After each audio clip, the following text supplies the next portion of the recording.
சாதாரண விவசாய பூமி பார்க்கறதுக்கு ஏன் இவ்வளோ தடைகள் உங்களுக்கு? என்ன காரணம்? ஏன் வந்து போலீஸ் இவ்வளோ தடை? அங்கே போகக்கூடாது, இங்கே தான் பார்க்கணும். கிராமத்துலேருந்து 5 கிலோமீட்டர் தள்ளி காக்க வைக்கிறீங்க, என்ன காரணம்? நேற்று எதுக்கு 6 செக் போஸ்ட்டு? எதுக்கு 6 செக் போஸ்ட்டு போகிறீங்கன்னா பார்டரா அது கேட்குறேன். எங்களுக்கும் தெரியும் என்ன நடந்துச்சுன்னு உள்ளன்ட்டுன்னு. சட்ட ஒழுங்கு பிரச்சனை 35 தலைவர்களுக்கு வரல, ஆளுங்கட்சியில் போனவங்களுக்கு வரல, விஜயநாத் மட்டும்தான் வருது. அப்படின்னா கூட்டத்தை காவல்துறையால் கூட கட்டுப்படுத்த முடியாத அளவுக்கு அவ்வளோ பெரிய ஆதரவு இருக்குன்னு தான் இங்கே காட்டுதுன்னு சொல்லலாம்.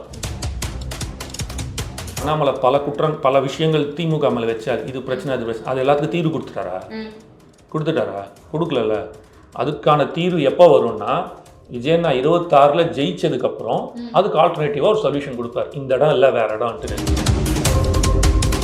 அந்த 5000 ஏக்கர் 5000க்கு மேலே கிட்டத்தட்ட 5400 என்னமோ வருது. அதில் 5000 லேண்டு வந்து ஃபர்டைல் லேண்டு, இரிகேஷன் லேண்டா அது, சரிங்களா? அதில் 2500 ஏக்கர் வந்து பாசனம் செய்கிற நிலம். ஆமாம், 800 ஏக்கர் வந்து ட்ரை அக்ரிகல்ச்சர் பண்ணுறாங்க. 1425 ஏக்கர் வந்து நீர்நிலைகள். டோட்டல் 1450 ஏக்கர்ஸ் வந்து வாட்டர் பாடி. அந்த வாட்டர் பாடி மேலே தான் 2 ஏர்போர்ட்டிங் வருது, அதாவது ரன்வே வருது. ரெண்டுமே அது மேலே தான் வருது, சரிங்களா? அங்கே மட்டுமே நீங்கள் பார்த்தீங்கன்னா 150 பறவைகள் இனப்பெருக்கம் பண்ணுது. இந்த ஏர்போர்ட்டை சுற்றி ஒரு ஏர்போர்ட் சிட்டி டெவலப் பண்ண போகிறாங்க, சரிங்களா? அதில் for every 100 rupees spent for this airport, 325 rupees will be earned. 3 மடங்கு சம்பாதிக்க போகிறாங்க. ஒரு 100 ரூபாய் செலவு பண்ணுறாங்க இல்லையா, அந்த ஏர்போர்ட்டுக்கு 100 ரூபாய் செலவு பண்ணாங்கன்னா கிட்டத்தட்ட வந்து 325 ரூபா சம்பாதிக்க போகிறாங்க. அதாவது 32,000 கோடி இந்த ஏர்போர்ட்டுக்கு செலவு பண்ணுறாங்க. அப்படின்னா 3 மடங்குன்னா 90,000 கோடி, 1,00,000 கோடி ரூபா அவங்களுக்கு லாபம் வரப்போகுது.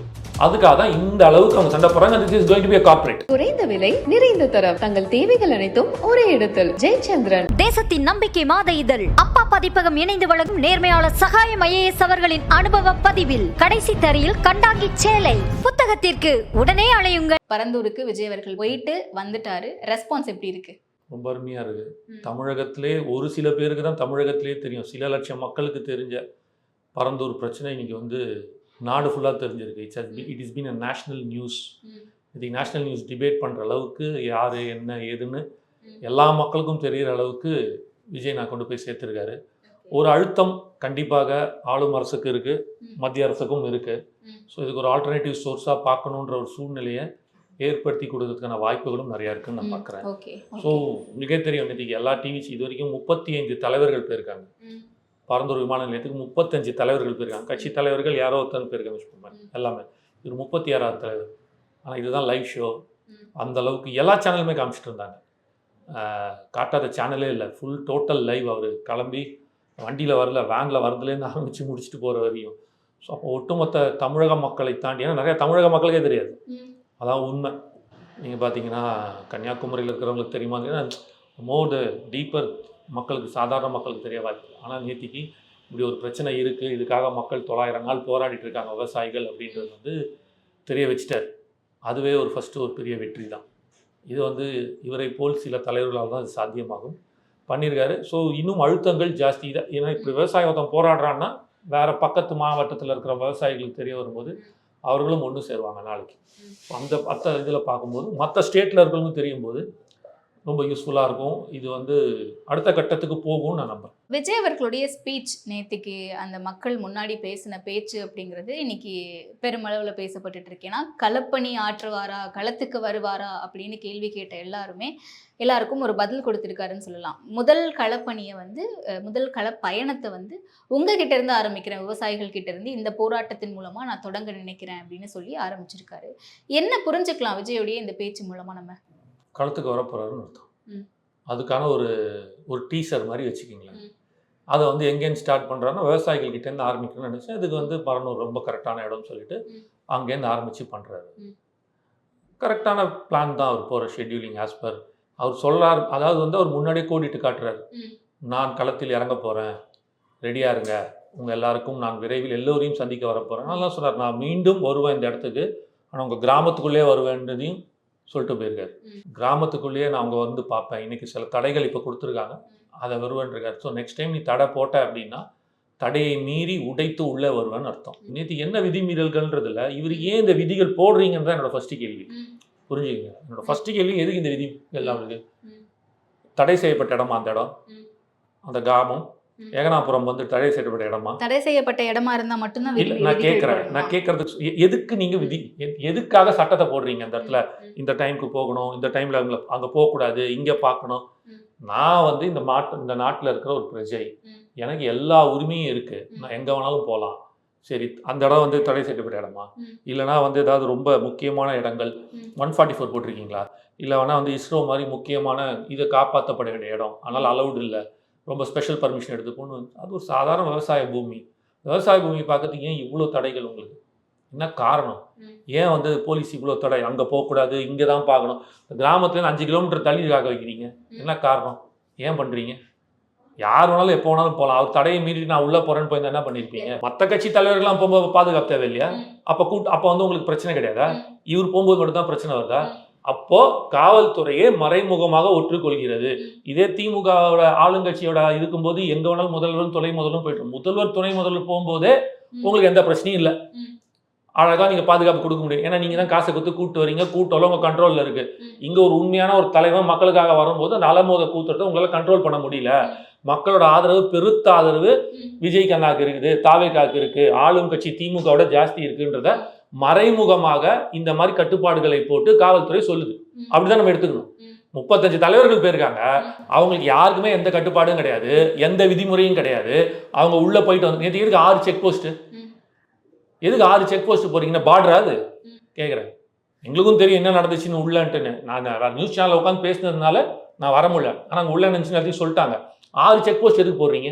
ஒவ்வொரு இடத்துலையும் நின்று யாரு என்ன ஏதுன்னு ஸ்கேன் பண்ணி அனுப்புறீங்க உள்ள. எதுக்கு காரணம்? எதுக்கு இதெல்லாம் செய்றீங்க? அவருக்கு எல்லா உரிமையும் இருக்குது. இந்தியாவில் எங்கே வேணாலும் யார் வேணாலும் எங்கே வேணாலும் போயிட்டு வரலாம். அவர் மக்களை பார்க்க போகிறதுல நீங்கள் ஏன் தடுக்கிறீங்க? கேட்டால் காவல்துறை வந்து ஏதாவது கேட்டால் சட்டம் ஒழுங்கு பிரச்சனைன்றீங்க. அப்போ இல்லை மேடம், அப்போ சட்டம் ஒழுங்கு பிரச்சனை 35 தலைவர்களுக்கு வரல, ஆளுங்கட்சியில் போனவங்களுக்கு வரல, விஜயநாத் மட்டும்தான் வருது. அப்படின்னா கூட்டத்தை காவல்துறையால் கூட கட்டுப்படுத்த முடியாத அளவுக்கு அவ்வளோ பெரிய ஆதரவு இருக்குன்னு தான் இங்கே காட்டுதுன்னு சொல்லலாம். விசிகா தலைவர் போகும்போதோ, திமுக தலைவர் போகும்போதோ, அதிமுக தலைவர் போகும்போதோ, இந்த எல்லா கட்சியில் போன தலைவர்களுக்கு உங்களுக்கு இந்த கட்டுப்பாடு போட்டாங்களா? இந்த டைம்ல இந்த டைம்குள்ளே தான் வரணும்னு சொன்னாங்களா? 5 கிலோமீட்டருக்கு முன்னாடியே ஒரு சத்திரத்தை காமிச்சு இந்த சத்திரத்தில் தான் நீங்கள் அவங்கள மீட் பண்ணணும், மக்களை வர வச்சு இங்கே பாருங்கன்னு சொன்னாங்களா? இதெல்லாம் எதுவுமே சொல்லியே. டைமிங் இருக்கும், பட் இந்த இடத்துல தான் பார்க்கணும். ஒரு நாள் ஃபுல்லா இருக்கும் அவங்களுக்கு பர்மிஷன். அதுதான் சார், அவங்க எவ்வளவு நேரம் டைமிங் ரெக்வெஸ்ட் பண்ணி கேக்குறாங்களோ அவ்வளவு நேரம், இவ்வளவு நேரம் கொடுக்க மாட்டேன். அப்ப தாவேக்கா டைமிங் ரெக்வெஸ்ட் கேட்டுச்சா? 10ல இருந்து 1 மணி வரைக்கும் கொடுங்க நான் கேட்டுச்சு. நாங்க மக்களை போய் பாக்குறோம், எங்களுக்கு பர்மிஷன் கொடுங்க, அவ்வளவுதான். அது கேட்கணும்ன்ற அவசியம் கூட கிடையாது. மாநாட்டை ஒரு எக்ஸாம்பிளா எடுத்துக்கலாம். நம்ம இவ்வளவு பேர் எக்ஸ்பெக்ட் பண்ணோம், அதை தாண்டி இவ்வளவு பேர் வந்திருக்காங்க, அந்த மாதிரி சிக்கல் வந்துடக்கூடாது. நம்ம கட்டுப்பாடு கொடுத்து காவல்துறைங்க, அது அவங்களோட வேலை, அதுதான் அவங்களோட வேலை, அதுதான் அவங்களோட வேலை. நீ கண்ட்ரோல் என்ன பண்ணக்கூடாது, நீ பண்ண வேண்டியது. இப்ப நான் ரொம்ப சிம்பிளா கேட்கிறேன். இப்ப பொங்கலுக்கு எல்லாரும் மக்களும் போறாங்க, இத்தனை மக்கள் போறாங்க, அதனால இந்த டைம்ல இந்த டைம்குள்ள போட்டு நீங்க கட்டுப்பாடு போடுவீங்களா?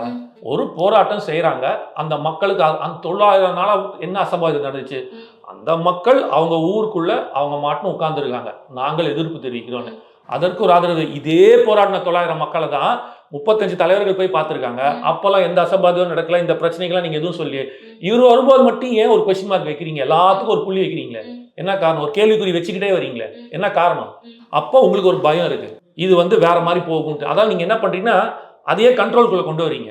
இப்போ நான் ரொம்ப சிம்பிளா கேட்கிறேன். நேத்திக்கு அவரு ஜனநாயக முறைப்படி காவல்துறைக்கு ஒத்துழைப்பு கொடுத்து அவர் வந்து ஓகே எனக்கு இங்கே தான் கொடுத்துருக்காங்க, நான் அதுக்கு ஏன்னு எனக்கு தெரியல, இருந்தாலும் நான் வந்து கட்டுப்படுறேன்னு சொல்லிட்டு ஒத்துழைப்பு கொடுத்துட்டு போறேன். உடச்சிக்கிட்டு நீங்க என்ன வேணாலும் பண்ணுங்க, செக் போஸ்ட்லாம் எனக்கு ஒன்றும் பண்ண முடியாது, நான் போயிட்டே இருப்பேன் அப்படின்னு நேரம் ஏகனாபுரம் போயிருந்தா என்ன பண்ணியிருப்பீங்க? என்ன ஆயிருக்கும்? வேற லெவலில் கலப்புறமா இருக்கும். அது வேணாம், நம்ம அது பண்ணக்கூடாது, மக்களுக்கும் பிரச்சனை, காவல்துறைக்கும் பிரச்சனை, அரசாங்கத்துக்கும் தேவையில்லாமல் நம்ம பண்ண வேணாம், நம்ம நாகரிகமாக ஜனநாயக முறைப்படியே நம்மளோட கருத்துக்களை தெரிவிப்போம்னு ஒரு செய்யறாரு. எதுக்கு வந்து அதுதான் நான் கேட்குறேன். இப்போ எல்லாருக்குமே இந்த எல்லாருக்கும் ஒரே மாதிரி தான் சார் வச்சிருக்கோம் அப்படின்னு சொன்னீங்கன்னா நீங்க சொல்றதுல ஒரு நியாயம் இருக்கு. இவருக்கு மட்டும் தானே வச்சிருக்கீங்க தான் இங்க இருக்கிற பிரச்சனையே. அப்படி நினைச்சிருந்தா அனுமதி கொடுத்திருக்கவே வேண்டாமே. கொடுக்காம பாருங்க, அப்ப இன்னும் மோசமாகும். கொடுக்குற மாதிரி நாங்க கொடுப்போம், ஆனா கொடுக்காத மாதிரியும் இருக்கும். இது அப்படிதான். இது வந்து எப்படி சொல்றாங்கன்னா, சில படத்துல சொல்றாங்க அது இருக்கு ஆனா இல்ல அப்படின்ற மாதிரி, இருக்கு ஆனா இல்ல. ஒரு மக்களை போய் அவர் சொல்றாரு, எனக்கு இன்னும் பல மணி நேரம் உங்க கூட இருக்கணும்னு ஆசை, ஆனா எனக்கு அந்த கட்டுப்பாடு விதிச்சிருக்காங்க அப்படின்றது. அது தேவையில்லாத பிரச்சனையா இருக்கும், அது வேணாம் அப்படின்றதுனால அவர் வந்து செய்யாம இருக்காரு. அவரோட ஜனநாயகத்தை அவங்க வந்து அந்த ஜனநாயகமாக அஸ்பர்லா அவர் வந்து கடைபிடிக்கிறார். அதுக்கு வந்து மரியாதை கொடுக்குறாரு, மதிப்பு கொடுக்குறாரு. மற்ற அரசியல் கட்சி மாதிரி சீன் போடல. எனக்கு என்ன டைம்ல கொடுத்து அதுல நான் ஸ்கோர் பண்ணுவேன், என்னால முடியும். நீ 2 மணி நேரம் கொடுக்குறேன், அந்த 2 மணி நேரத்துல நான் பேச வைக்கிறேன். தமிழகம் ஃபுல்லா இல்ல, இந்தியா ஃபுல்லா நான் பேச வைக்கிறேன் தான் பேச வைக்கிறார். அவர் இதை வச்சுக்கிட்டு இது அரசியலாக்கி இது மூலமா ஒரு பப்ளிசிட்டி தேடணுன்ற அவசியம் அவருக்கு இல்லை.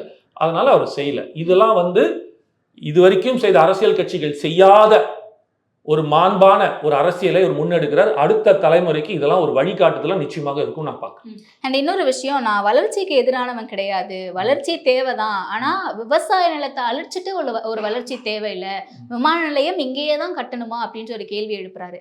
அதற்கு பலரும் பதில் கொடுக்க ஆரம்பிச்சிருக்காங்க. இப்ப சமூக வலைத்தளங்களையும் சரி, இப்ப பாஜக மாநில தலைவர் அண்ணாமலை அவர்களும் பதிலடி கொடுத்திருக்காரு. விஜய் அவர்களே ஒரு இடத்தை தேர்ந்தெடுத்து சொல்லுங்க அப்படின்ட்டு, விமான நிலையம் அமைக்கிறது. அது வந்து இது எப்படி இருக்குன்னா, இப்போ அண்ணாமலை பல விஷயங்கள் திமுக மேலே வச்சார். இது பிரச்சனை, அது எல்லாத்துக்கும் தீர்வு கொடுத்துட்டாரா? கொடுக்கல. அதுக்கான தீர்வு எப்போ வரும்னா, விஜயண்ணா 26ல் ஜெயிச்சதுக்கப்புறம் அதுக்கு ஆல்டர்னேட்டிவாக ஒரு சொல்யூஷன் கொடுப்பார். இந்த இடம் இல்லை வேற இடம்ட்டுன்னு. இவங்கள மாதிரி 8 வழி சாலைக்கு வந்து எதிர்ப்பு தெரிவிச்சுட்டு விவசாயிகள் உங்க கூட நிற்பேன்னு எதிர்கட்சியாக இருக்கும்போது ஒன்று சொல்லிட்டு ஆளுங்கட்சி உடனே உல்டா பண்ணி பேசுகிற கூட்டம் இல்லை. நிச்சயமா சொன்ன மாதிரி இருப்பார். நீங்க கேட்டீங்கல்ல, எதிர்க்கு அந்த இடத்துல வந்து வளர்ச்சிக்கான எதிர்ப்பு நாங்க கிடையாது, ஆல்டர்னேட் பண்ணுங்க, அந்த இடத்துல வேணாம் சொல்றாங்க அப்படின்றது ஒரே ஒரு சின்ன டேட்டா மட்டும் கொடுக்குறேன். கிட்டத்தட்ட வந்து 5000 ஏக்கர் ஏர்போர்ட், அந்த 5000 ஏக்கர் 5000க்கு மேல கிட்டத்தட்ட 5400 என்னமோ வருது. அதில் 5000 லேண்ட் வந்து ஃபர்டைல் லேண்டு, இரிகேஷன் லேண்டா அது, சரிங்களா? அதுல 2500 ஏக்கர் வந்து பாசன நிலம், பாசனம் செய்யற நிலம். ஆமா, 800 ஏக்கர் வந்து ட்ரை அக்ரிகல்ச்சர் பண்றாங்க. 1425 ஏக்கர் வந்து நீர்நிலைகள். டோட்டலா 1450 ஏக்கர்ஸ் வந்து வாட்டர் பாடி. அந்த வாட்டர் பாடி மேல தான் 2 ஏர்போர்ட்டிங் வருது, அதாவது ரன்வே வருது. ரெண்டுமே அது மேல தான் வருது, சரிங்களா? அங்க மட்டுமே நீங்க பாத்தீங்கன்னா 150 பறவைகள் இனப்பெருக்கம் பண்ணுது அந்த அந்த அந்த ஏரிக்குள்ள இருக்கிறது. 32 ஏரிகள், மொத்தம் 13 கெனால்ஸ். அது எங்க, இப்போ என்னோட கேள்வி, மழை பெஞ்சுனா தண்ணி எங்க மேடம் போகும்? கடலுக்கு தானே போகணும். அந்த கடல் எப்படி போகும்? ஒரு கால்வாய் ஆகி அந்த கால்வாய் ஆற்றுல போய் அந்த ஆற்று போய் கடலை சேரும், இதுதானே? ஸோ இப்போ இந்த கெனால்ஸ்லாம் எங்கே போகுது? சுற்றிட்டு வந்து பாலாறில் சேர்ந்து பாலாறு போய் கடலை சேரும். நீங்கள் எல்லாத்தையும் மூடிட்டீங்க, அங்கே மழை பெய்கிற தண்ணி எங்கே போகும்? இப்போ சென்னையோட பிரச்சனை என்ன? தண்ணி ஏன் போகல? ஸோ எங்கே பார்த்தாலும் நீங்கள் இது பண்ணி வச்சுருக்கீங்க. இப்போ என்னோட கேள்வி, சென்னை கடல் இதுலேருந்து ஜஸ்ட் 5 கிலோமீட்டரில் இருக்குது, மேக்ஸிமம் 10 கிலோமீட்டருக்குள்ளே இருக்குது. ஸோ தண்ணி எவ்வளோ பெஞ்சாலும் 1 நாளோ 2 நாளோ வடிஞ்சு கடலுக்கு போயிடுது. இப்போ அங்கேருந்து எப்படி 70 கிலோமீட்டர் நீங்கள் கெனால் போடுவீங்களா தண்ணி போகிறதுக்கு? என்ன பண்ண போகிறீங்க? அப்போ ஒட்டுமொத்த தண்ணியும், ஏன்னா உங்களுக்கே தெரியும் இட்ஸ் ஸ்லோப்பு, போக போக ஏறிக்கிட்டே போகுது உங்களுக்கு. சென்னையோட நீங்கள் தமிழ்நாட்டில் நீங்கள் பார்த்தீங்கன்னா சென்டர் பாயிண்ட் ஆஃப் ஹைட் வந்து வேலூர் இருக்குல்ல, அதுதான் சென்டர் பாயிண்ட் ஹைட்டு. இது வந்து வேலூருக்கு மேலே வேலூர் கீழேன்னு சென்டர் கொடுக்கும். அப்படிப்பட்ட ஒரு ஜியாகிரபிக்கல் இருக்குது. ஸோ இப்போ தண்ணி நீங்கள் பார்த்தீங்கன்னா, அதனால நம்ம போகும்போது நமக்கு மேலே தான் பெங்களூர் இருக்கும். நம்ம ட்ராவல் பண்ணும்போது நமக்கு பார்க்க பெருசாக தெரிலனாலும் ஒரு சின்ன ஸ்லோப் இருக்கும், அந்த ஒரு குட்டி ஸ்லோப் தண்ணி ஓடுறதுக்கு. ஸோ கடலை நோக்கி தண்ணி ஓடும், சவுத்தில் தான் இறங்கும் கீழே தண்ணி. அப்போ காஞ்சிபுரத்துலேருந்து தண்ணி எங்கே வரும்? கடலுக்கு. அப்போ ஆப்வியஸ்லி ஸ்ரீபெரும்புதூர், காஞ்சிபுரம், சென்னை இதெல்லாம் முழுகும். ஸோ தண்ணி ஒழுங்காக வரும். இதில் இன்னொரு பிரச்சனை ஒன்று இருக்குது. பூவுலக நண்பர்கள் ஆப்வியஸ்லி நீங்கள் பார்த்தீங்கன்னா அவங்க வேணவே வேணாம், இது ஒட்டுமொத்த சென்னையை அழிக்கக்கூடிய திட்டம்னு சொல்கிறாங்க. போன வாட்டி இதே பூவுலக நண்பர்கள் சொல்லும் போதெல்லாம் அப்படியே தூக்கி வச்சு கொண்டாடினீங்க இதே திமுக. அந்த அளவுக்கு இன்ஃபேக்ட் அவங்க வந்து திமுக சப்போர்ட் ஓப்பனாக சொன்னாலே. இந்த வாட்டி அவங்க எங்கே போனாங்க? சும்மா பேருக்கு கொடுத்துட்டு போகிறாங்க. போன வாட்டி ஒரு இடத்துலையும் நம்ம பார்த்துருந்தோம், எல்லாத்துலேயும் எதிர்ப்பு தெரிவித்தாங்க. இப்போ இன்னொன்று என்னென்னா, இப்போ மும்பை மாதிரி சிட்டிலாம் நீங்கள் எடுத்தீங்கன்னா கடல் மட்டம் லேண்ட்லேருந்து, மும்பை லேண்ட்லேருந்து கடல் மட்டம் 15லேருந்து 20 அடி கீழே இருக்குது. ஸோ வாட்டர் ஃப்ளோ உடனே போயிடும். தமிழ்நாட்டு, அதுவும் சென்னையை பொறுத்த மட்டும் லேண்ட் அண்ட் வாட்டர், கடலுக்கும் லேண்டுக்கும் இருக்கிறது ஜஸ்ட் 3 feet. அதனால தான் மழை காலத்தில் தண்ணி வந்து போகும்போது ஸ்லோவாக போகுது. ஏன்னா கடல் ஆல்ரெடி கொஞ்சம் ஏறி இருக்கும், கொந்தளிப்பாகி. ஸோ இந்த தண்ணி லெவலாக நிற்கும் போது தண்ணி போக மாட்டேங்குது, ஸ்லோப்பில் தான் போகும். அதனால தான் தண்ணி போகாமல் நிற்கிற பிரச்சனையே. ஆல்ரெடி 2048 2050 கிட்டத்தட்ட ஒரு 1/2 கிலோமீட்டர் தண்ணி உள்ளே வரும் சென்னைக்குள்ளே அப்படின்ற ஒரு டிசாஸ்டர் நடக்கிறதுக்கான வாய்ப்பு இருக்குன்னு சொல்லிட்டு ஒரு கருத்து கணிப்பில் சொல்லிட்டு இருக்காங்க. இதை பற்றி பேசிகிட்டு இருக்காங்க. நீங்கள் இன்னும் மோசமாக்கிட்டு தான் போகிறீங்க. அந்த இடத்த. அப்போ இந்த தண்ணிலாம் எங்கே போகும்? அந்த ஆற்றுக்கு இந்த தண்ணி மொத்தமும் இல்லைன்னா பாலாறு வழியாக எப்படி போகும்? அப்போ அந்த தண்ணி இறக்கத்துக்கே நம்ம என்ன பண்ண போகிறோம்னு தெரியாமல் ஒரு பிரச்சனையில் ஆல்ரெடி சென்னையில் இருக்கும்போது இன்னும் நீங்கள் நீர்நிலைகளை அழிச்சு பில்டிங் கட்டினீங்கன்னா அப்புறம் தண்ணி எங்கே போகும்? சரி, நான் இவ்வளோ இந்த 32 ஏரிகளை நீங்கள் வந்து அழிச்சிட்டு அப்படி ஒரு ஏர்போர்ட் ஏன் கட்டுறீங்க? நான் தான் இப்போது இப்போ இருக்கிற டெக்னாலஜிக்கு நீங்கள் இந்த மவுண்ட் ரோட்லேருந்து தாம்பரம் வரைக்கும் நீங்கள் ஒரு மேலே ஒரு ஃப்ளைஓவர் போட்டு அது மேலே ஏரோப்ளேன் விடலாம். அந்த மாதிரியான சிட்டிஸ் ஃப்ரான்ஸ்லாம் நம்ம பார்த்துருக்கோம். அண்டர் பிரிட்ஜு போகும், மேலே வந்து ஃப்ளைஓவர் போகிற மாதிரிலாம் வந்துருச்சு. வெளியே ஃபாரின் கண்ட்ரீஸ்லாம் நம்ம பார்த்துருக்கோம். அதை கூட நம்ம செய்யலாம். நான் என்ன கேட்குறேன், இந்த அரசாங்கம் ஒரே ஒரு நீர்நிலையை உருவாக்கி அதுக்கு ஒரு சேனலிங் பண்ணி அது போய் சேர்ற மாதிரி ஒரு விவசாயத்துக்கு பூமியை உருவாக்கி காட்ட சொல்லுங்க பார்ப்போம். உங்களுக்கு கத்தியமாக பண்ண தெரியாது. அதனால தான் வள்ளுவன் சொல்லியிருக்கான், ஈத்தலும் காத்தலும் காத்து வகுத்தலும் வல்லதொரு அரசுன்னு சொல்லியிருக்கான். காத்து வகுத்தலும் வல்லதொரு அரசுன்னு சொல்லியிருக்கான். அதை நீங்கள் காக்க கூட வேணாம், அழிக்காமல் இருந்தீங்கனாலே போதும். எங்களுக்கு அதான் நீங்கள் அழிச்சிட்டு இருக்கீங்க. இவ்வளோ இஷ்யூஸ் இருக்குது.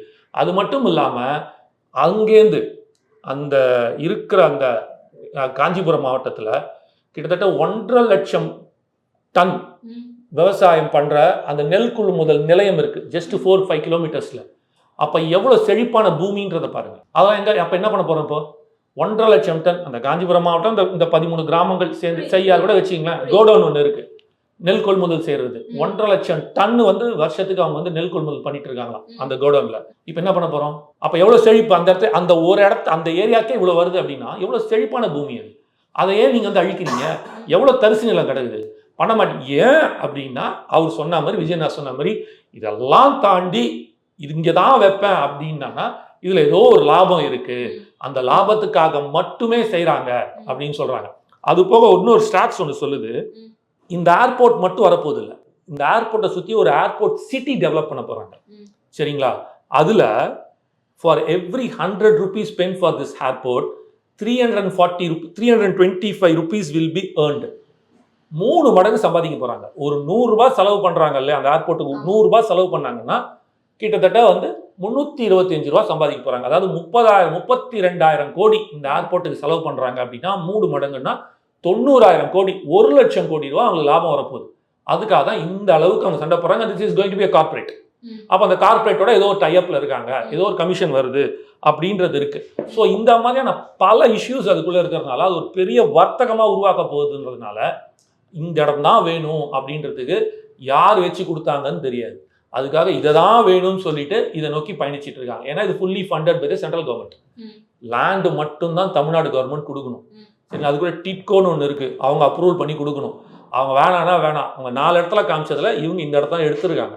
ஸோ அதனால் இது எல்லாமே உள்ள ஒரு கான்ஸ்பிரசி இருக்குது. வெள்ளரிக்கை தெளிவாக கொடுக்க சொல்லுங்கள் பார்ப்போம் கவர்மெண்ட், தமிழ்நாடு கவர்மெண்ட்டை.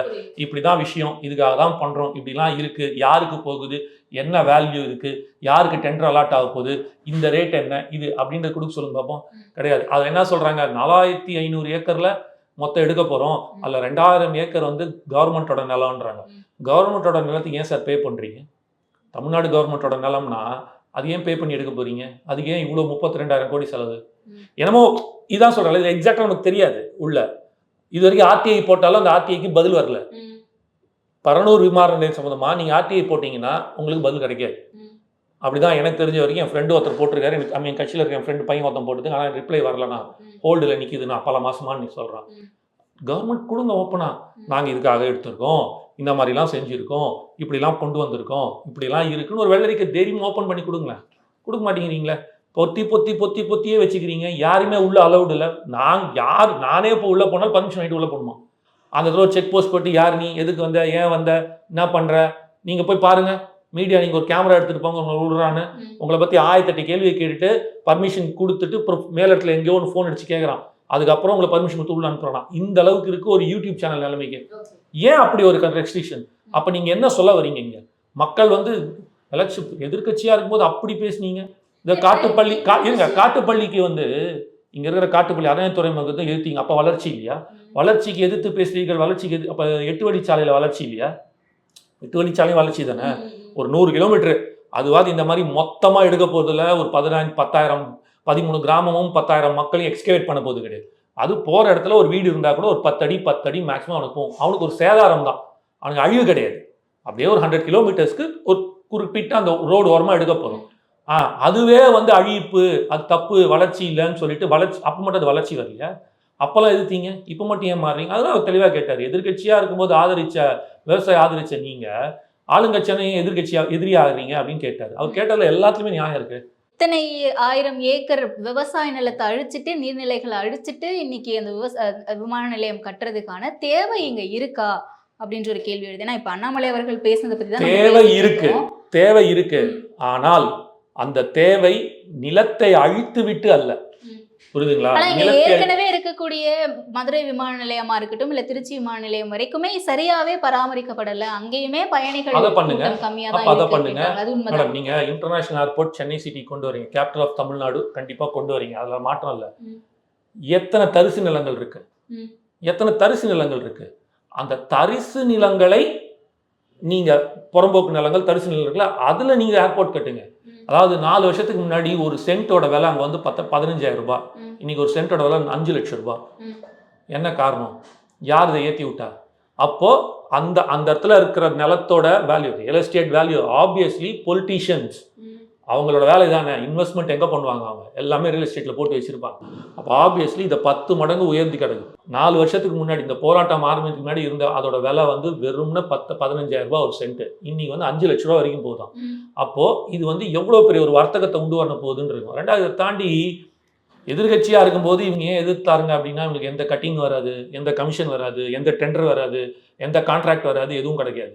இப்போ ஆளுங்கட்சி ஆகிட்டாங்கன்னா அந்த ஏர்போர்ட்டுக்கு தேவையான இந்த இதெல்லாம் இருக்குது இல்லையா, அந்த ஜேசிபியாக இருக்கட்டும், மண்ணு கொட்டுறது, அது இந்த டெண்டர்ஸ்லாம் இருக்குல்ல, அடுத்த வேலைகள், இன்ஃப்ராஸ்ட்ரக்சர் டெவலப்மெண்ட் வேலைகள், அது எல்லாமே ஆளுங்கட்சிக்கு வரும். ஸோ அப்போ இது மொத்தமாக அதுக்கு வியாபாரமாக உட்காரும் அப்படின்ற மைண்ட் செட்டை தவிர வேற எந்த ஒரு பர்சன்ட்டு மக்களுக்காகவும் நாட்டோட வளர்ச்சிக்காகவும் இவங்க செய்யறதுக்கான வாய்ப்பே கிடையாது. கிட்டத்தட்ட 900க்கும் மேற்பட்ட நாட்களா இந்த போராட்டம் அப்படிங்கிறது நடந்துட்டு இருக்கு. இன்னைக்கு விஜய் அவர்கள் போறதுனால மட்டும் இந்த பரந்தூர் ப்ராஜெக்டை ஸ்டாப் பண்ணிடுவாங்களா, இல்ல இதுக்கு தீர்வு கிடைச்சிருமா அப்படின்னு சொல்லி 2026 கிடைக்கும். இன்னும் 1 வருஷம் தானே, அதுக்குள்ள ஒன்றும் இவங்களால செய்ய முடியாது. இது ரொம்ப ஓவர் கான்ஃபிடன்ஸா இல்லையா? ஓவர் கான்ஃபிடன்ஸ் இல்லை. இது வந்து மக்களுக்கு இது புரிஞ்சுக்க வேண்டிய இடத்துல இருக்குன்னு நான் சொல்றேன். உனக்கு தீர்வு வேணும், இந்த மாதிரி வெறும் பரந்தூர் மட்டும் இல்லை நான் சொல்ல வருது, டங்ஸ்டனாக இருக்கட்டும், இல்லைனா வந்து யாரோட பிரச்சனையாக இருக்கட்டும். ஸோ 2 அரசும், திமுகவும் சரி அதிமுகவும் சரி, கடந்த 60 வருஷத்தில் எந்த பிரச்சனையும் தீர்த்து கொடுக்கலன்றது தெரியுது. மக்கள் அதிருப்தியில் இருக்கான். அந்த அதிருப்தி ஆட்டோமேட்டிக்காக ஒருத்தன் கொடுப்பான் புதுசாக. ஏன்னா ஏற்கனவே இவங்க திருப்பி மாற்றி சொல்லிட்டு தான் இருக்காங்க, தவிர இவங்க செய்யலை. ஸோ இவங்க எல்லாமே மாற்று அரசியல் சொல்லி ஏமாற்றிட்டு இருக்காங்க. அவர் தீர்வு அரசியல் கொடுப்பாருன்ற ஒரு நம்பிக்கை வந்துச்சுன்னா, மக்கள் வாக்களிச்சுன்னா ஆட்டோமேட்டிக்காக மாறிடும். புரட்சிகளும் கட்சி தொடங்கி ஓராண்டுல இப்பதான் முதல் முறையா 2 மாசத்துல கட்சி தொடங்கி வந்து ஜெயிச்சு உட்கார்ந்தாரு. அதுக்கு என்ன சொல்றீங்க? கட்சி ஆரம்பிச்சு 2 மாசத்துல ஜெயிச்சு சிஎம் ஆனாரு, ஆட்சியை பிடிச்சாரு. என்டி ராமராவ் பிடிச்சிருக்காரு, எம்ஜிஆர் பிடிச்சிருக்காரு, அஸ்ஸாம் கன பரிஷத் சக்மா பிடிச்சிருக்காரு. இவங்கெல்லாம் செய்யலையா? யார் செய்யலன்னு சொல்ல முடியும்? அதாவது மாற்றம் ஒன்றே மாறாதது. அதனால பிரச்சனை வந்து அங்க இல்லை, மக்கள் உணரணும். நீ வந்து திருப்பி அந்த 500 ரூபாய்க்கு 1000 ரூபாய்க்கு நீ வந்து உட்கார்ந்த அப்படின்னா திருப்பி 5 வருஷம் கஷ்டப்பட்டு திருப்பி 900 நாள் போராடிட்டு இருக்கணும். உனக்கு போராட்டாளர் சமுதாயம் வாழ்க்கை வேணும், அமைதியான வாழ்க்கை வேணும், நீ நினைச்ச வாழ்க்கையை சந்தோஷமா வாழணும்னா இந்த 2 அரசியலையும் தூக்கி வெளியில போட்டுருங்க. திராவிட அரசியல் சொல்லிட்டு இருக்கிற திமுக எல்லாத்தையும் தூக்கி போட்டு ஒரு மாற்றத்துக்கு புது அரசியலை ஒருத்தர் எல்லாத்தையும் தூக்கி போட்டு வர. 2த்துக்கும் வித்தியாசத்தை பார்க்கணும் மக்கள். இங்க அரசியல்கள் வந்து கொள்ளடிச்சவன் தான் ஜாஸ்தி, கோடி கோடியா. அவர் கோடி கோடியா சம்பாதிக்க தூக்கி போட்டு உனக்கு சேவை செய்ய வர்றாரு. இதை நீ உணர்ந்துட்டாலே உனக்கான 5 வருஷம் சந்தோஷம். 500 ரூபா வாங்கிட்டு 1 வாரம் சந்தோஷமா இருக்கு, 5 நாள் சந்தோஷமா இருக்க போறியா, இல்ல 5 வருஷம் அந்த 500 ரூபாய் தூக்கி போட்டு 5 வருஷம் சந்தோஷமா இருக்க போறியா? எது உனக்குன்றது நீ தான் டிசைட் பண்ணும். எனக்கு தெரிஞ்சு மக்கள் டிசைட் பண்ணியிருப்பாங்க, அதற்கான ஒரு எழுச்சி தெரியுது. அது வந்து ஆப்வியஸ்லி இவர் எங்கே போனாலும் கூட்டம் கூடுதுன்ற போதே தெரியும். யாருக்கும் கூடாத கூட்டம் இவருக்கு கூடுது அப்படின்னா இதான். இவ்வளோ நீங்கள் என்ன சொன்னீங்க, அவர் ஒரு நடிகர் அதனால கூட்டம் கூடுதுன்றீங்க. நடிகர் எல்லா நடிகரும் இந்த மாதிரி கூட்டம் கொடுத்தாங்க. அந்த வந்த கூட்டம் பாதி படம் கூட ஜெயிச்சுருவாரு. அதில் நீங்கள் சொன்னீங்களா, இப்போ எல்லாரும் சொல்லுவாங்களா ரசிகனா வந்து ஒரு நடிகனா அவனை பார்க்க வருவாங்க, இந்த கூட்டம்லாம் வந்து ஓட்டா கன்வெர்ட் ஆகுமான்றாங்க. ஃபுல்லாக கன்வெர்ட் ஆகணும், பாதி கன்வெர்ட் ஆகட்டும், பாதி 50%, அதுக்கே ஒரு ஜெயிக்க வாய்ப்புகள் நிறைய இருக்குது. ஸோ அதனால் நீங்கள் அவன் வந்து நடிகனா இப்போ பார்க்க வரல, அது சினிமாவில் நடிகனா வந்து இப்போ பார்க்குறாங்கன்னா அது வேற. இப்போ அவர் அரசியல்வாதியாக தான் இருக்காரு, அந்த அரசியல்வாதி தான் அவனை பார்க்க வர்றாரு. அவர் சினிமாவில் நடிகர் நிறுத்த போறேன்னு சொல்லிட்டேன். இதையும் தாண்டி வருது அப்படின்னா அவன் ஏற்றுக்கிறான்னு அர்த்தம். புரியுதுங்களா? இதையும் தாண்டி அவனை பார்க்க வரான்னா இன்னைக்கு அவர் அரசியல்வாதியை தான் எல்லாருக்கும் தெரிஞ்சிடுச்சு. அவர் நடிச்சு முடிச்சிட்டாரு, கடைசி படம், இதுக்கப்புறம் கிடையாது. அரசியல் கட்சி தொடங்கிட்டாரு, அரசியல்வாதி ஆகிட்டாரு, அரசியல் பேசுறாரு, மக்கள் பிரச்சனையை பேசுறாருன்னு அதை கேட்க தானே வந்து நிற்கிறான். நேற்றுக்கு வந்தால் மக்கள் எதுக்கு வந்தாங்க? சினிமாவில் நடிச்சிருக்காரு, கோட்டில் நடித்தாரு, லியோவில் நடிச்சாரு அதுக்காக மட்டும் பார்க்க வந்தாங்களா, இல்லை தன்னோட பிரச்சனையை, தன்னோட வாழ்வாதார பிரச்சனையை பேசுறதுக்கு வராண்டுக்காக பார்க்க வந்தாங்க? குறைந்த விலை நிறைந்த தரம் தங்கள் தேவைகள் அனைத்தும் ஒரே இடத்தில். ஜெயச்சந்திரன். தேசத்தின் நம்பிக்கை மாத இதழ் அப்பா பதிப்பகம் இணைந்து வழங்கும் நேர்மையாளர் சகாயம் IAS அவர்களின் அனுபவ பதிவில் கடைசி தரையில் கண்டாங்கி சேலை. புத்தகத்திற்கு உடனே அழையுங்கள்.